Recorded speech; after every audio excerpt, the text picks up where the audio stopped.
En la playa de San Lorenzo de Gijón se encuentran las termas romanas. Vamos a aprovechar a visitarlas y así completamos nuestra visita de la iglesia de San Pedro, del Palacio de Valdés que tendríamos detrás de los árboles y de otros muchos monumentos que podemos visitar en esta preciosa ciudad, la más grande del Principado de Asturias.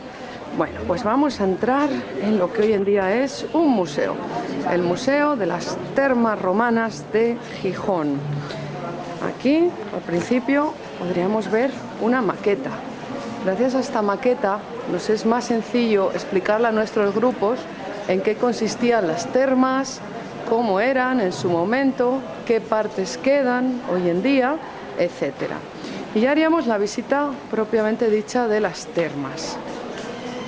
Tendríamos toda la zona baja de las termas por donde circulaba el aire caliente. También en unas vitrinas tenemos algunos materiales encontrados en la zona. Especialmente importantes serían las tejas con las que se cubrían los tejados y estas pequeñas columnitas que formaban parte de la suspensurae. También los ladrillos agujereados para que pudiera circular bien ese aire caliente tan importante en las termas. Algunos restos, cerámicas de todo el arco atlántico que prueban la relación de estos antiguos pueblos, primero celtas, luego ya los romanos, con otros lugares del Atlántico, todo el arco atlántico. Había un importante comercio. La parte mejor conservada de las termas sería el hipocaustum de la Sudatio. Sería una especie de sauna, podríamos decir. Aquí lo podemos ver mejor, pues está iluminado un poquito. Hay que pensar que estamos en un museo, al fin y al cabo, subterráneo. Entonces la iluminación no es demasiado grande. Hacemos lo que podemos con nuestro pequeño vídeo en el cual la idea es explicar cómo hacemos una visita guiada a este interesantísimo museo. Bueno, vamos a iniciar el recorrido como lo haría el romano. En esta zona donde estamos es el sitio donde se entraba, sería el vestíbulo.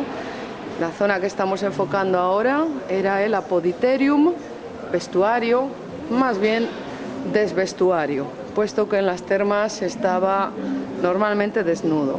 Este es el frigidarium. Al fondo tenemos la piscina, se ve un poquito de color azul. Esto quiere decir que era una piscina fría, puesto que es el frigidarium. Tepidarium, la zona templada.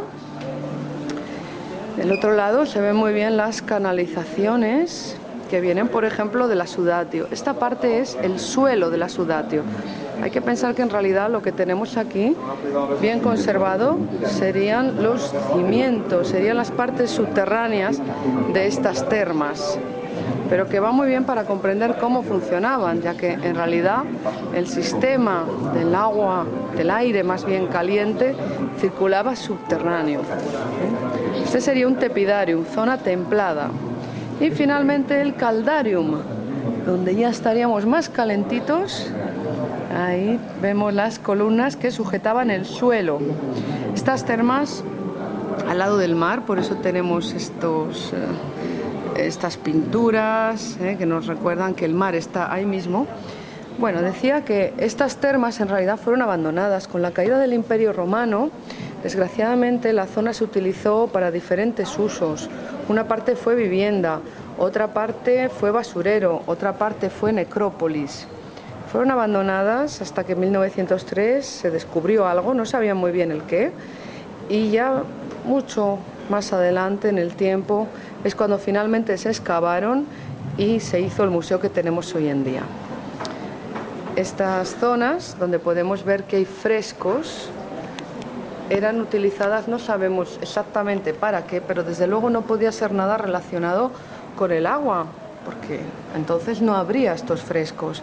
Creemos que serían salas pues de depilación, salas de lectura, tipo centro social, también zonas para masaje, biblioteca. Tenemos aquí algún otro resto de pintura. Aunque no son demasiados los restos de pintura, es importante porque son las únicas pinturas in situ que conservamos en el noroeste de la península ibérica. Y ya solamente por eso las termas merecen una visita, y si es guiada, mucho mejor. Bueno, aquí tenemos algo que a los visitantes les suele hacer mucha gracia una vez descubren que el esqueleto no es verdadero, claro, porque mientras tanto les da un poco de miedo. Y es que en esta parte se han encontrado tumbas. Esta era la zona que en su momento fue necrópolis. Bien, pues esto ha sido un poquito la idea de cómo realizamos una visita guiada en las termas de Gijón.